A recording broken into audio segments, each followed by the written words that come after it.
If I were to ask you to consider, what are some of the core character attributes of God? Or what are the defining attributes of his character? What things might come to your mind? Perhaps you might think of his loving kindness, or his patience, or his grace. And if you thought of any of those elements of his character, you would be aligned with how God even described himself, because God actually appeared before Moses and described who he was. He described many of these attributes of his character that we often think about. But there's another attribute of his character, one that probably isn't on the top of our minds that we think of when we consider God's character. So with the context here, in Exodus 34, this is where God is revealing himself to Moses, revealing who he is. And the context of this chapter is only 2 chapters after the golden calf incident, where God had entered into a covenant relationship with Israel. He had given the initial 10 commandments, and yet the people had already so quickly fallen back into idolatry. So in this chapter, in chapter 34 of Exodus, God is again being reconciled to the people of Israel. But God warns them. He warns them of this threat of idolatry. In Exodus chapter 34, starting in verse 13, where we read, "But rather you are to tear down their altars and smash their sacred pillars and cut down their asherim. You shall not worship any other god, for the Lord, whose name is jealous, is a jealous God." So jealousy, it's not something we typically would think of as something we would want to associate with ourselves, as often there's a negative association with jealousy. So we might think of it as an insecurity, or we might think of it as even an envy for something that doesn't even rightfully belong to us. But here God is associating jealousy with part of his identity. So for us to only associate jealousy with the negative side of it, I think is to do a disservice to understanding God and part of his character.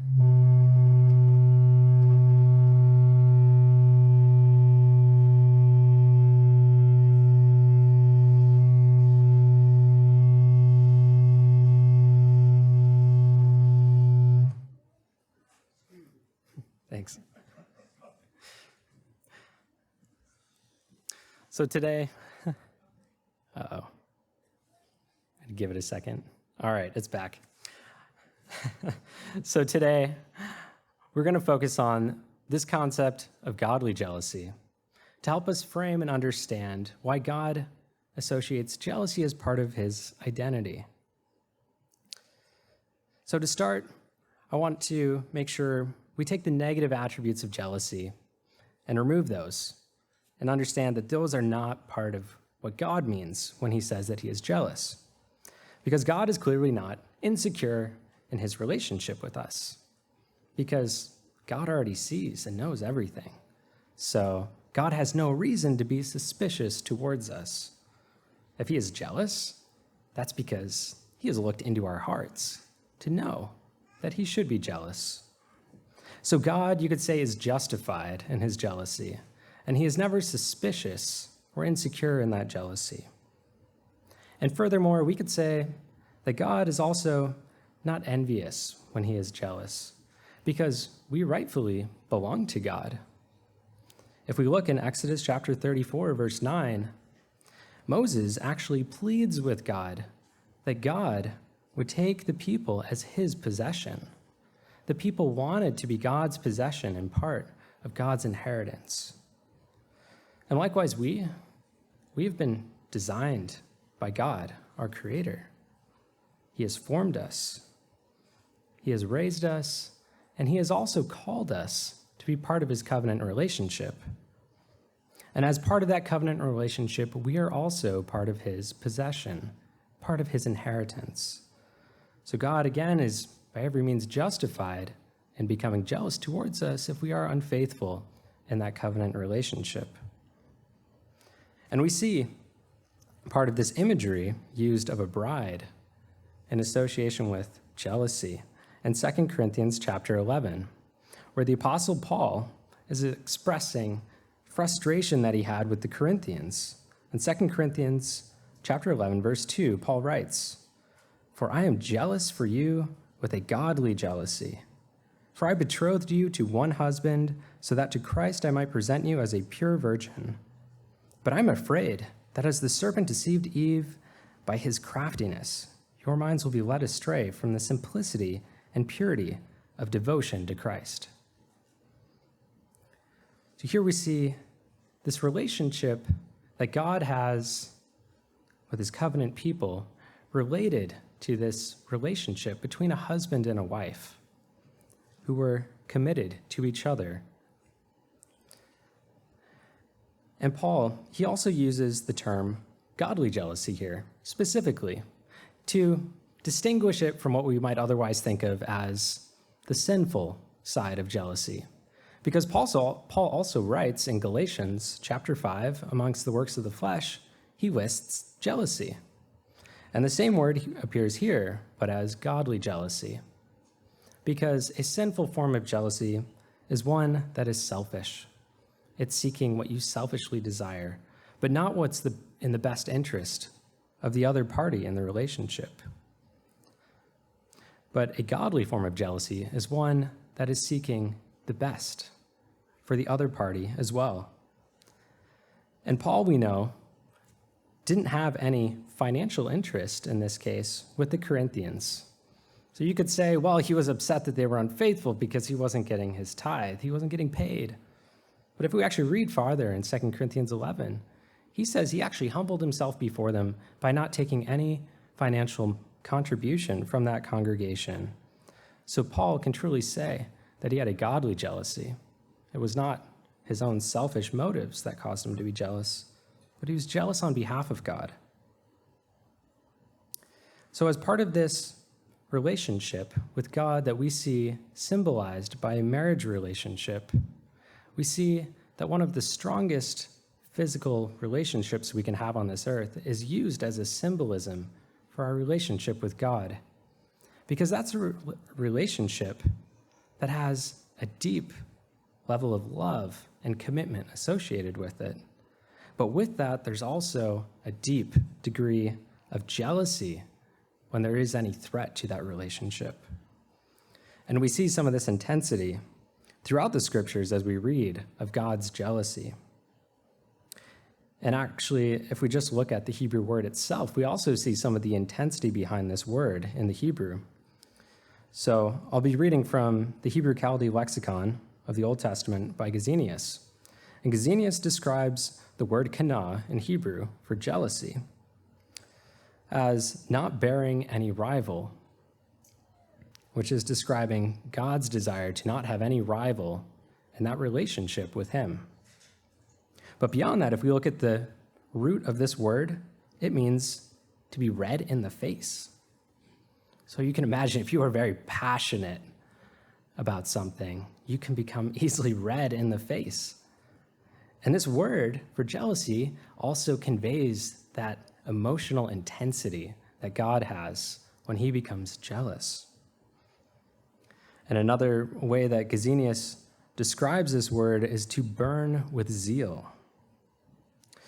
And in the scriptures, we can see this as well. If we look, for instance, in Deuteronomy chapter 4, verse 24, God is described as a consuming fire, which shows that this is something that is a very powerful, strong emotion. But there's another side to that emotion. It's not just a consuming fire. Because if we look in Exodus chapter 20, where the Ten Commandments were originally given, this is the first place that God identifies himself with being jealous.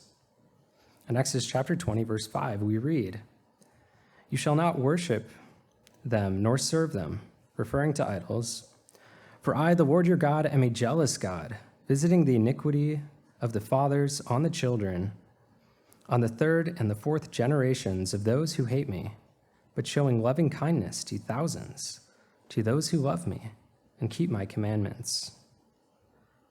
So here we see this powerful juxtaposition between God's intense anger that he has towards those who hate him, that he will remember for multiple generations, But that is then compared in contrast with his mercy and his loving kindness that he will show to thousands, to those who love him, to those who reciprocate the love that he shows towards.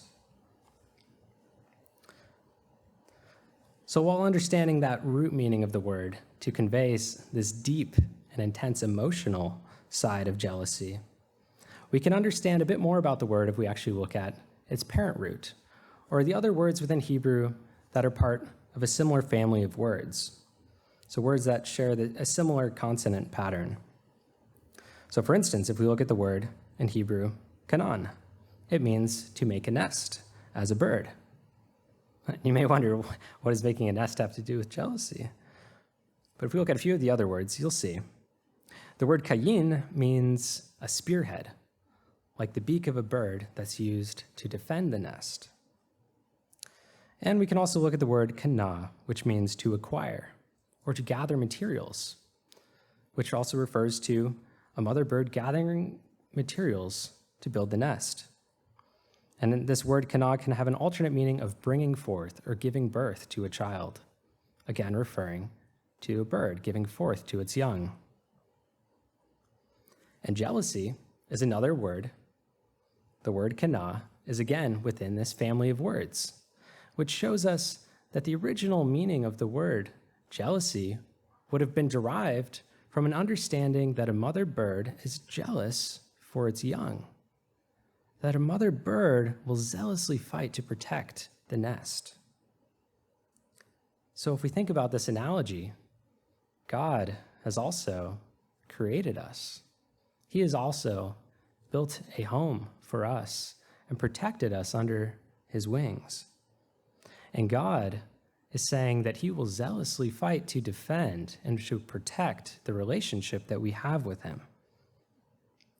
And this imagery we see of this mother bird as a sign or symbol of protection is one that's actually used throughout the Psalms, as David repeatedly refers to the protection of God's wings, or the protection of the shadow of his wings. But you may wonder, how can God's jealousy both be a means of protection and also the source of his wrath and his rage? Well, we have to bear in mind that God's jealousy is going to manifest itself differently, whether or not we are faithful or unfaithful. Because to those who are faithful, he will zealously fight to protect us, to cherish that relationship with us. But if we are unfaithful, then we are at risk of the wrath of God. But the choice is also ours, because we are also involved in that relationship with him. And we are at risk, just as Paul mentioned with the Corinthians, we're at risk of being led astray if we are deceived.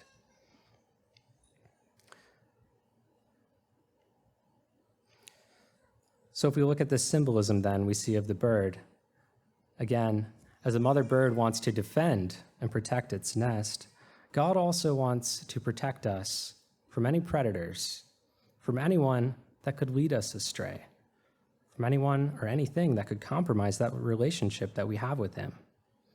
And we see this actually within Exodus chapter 34, where God, when he is entering back into this covenant relationship with Israel, he warns them again. As he had warned them in the 10 Commandments that he was jealous, he reminds them again that he is a jealous God and he will not tolerate idol worship.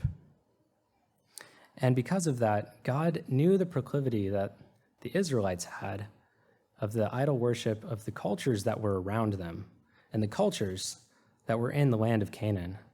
And that's why God instructed that all of the idolatrous culture within Canaan had to be eradicated, because God knew that was the only way that Israel could worship him purely and exclusively.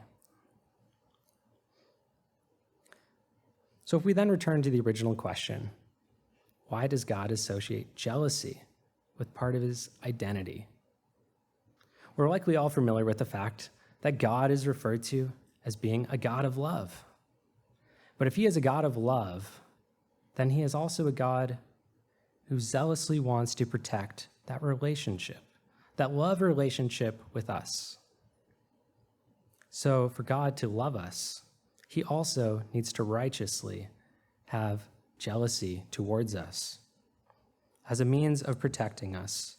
The two concepts of jealousy and love are inseparable. And God demands that we be faithful to him as part of our covenant relationship with him. He wants to see us reciprocate the love that he has shown us. He wants to see us reciprocate that love back to him by loving him with all of our heart, with all of our soul, and with all of our strength.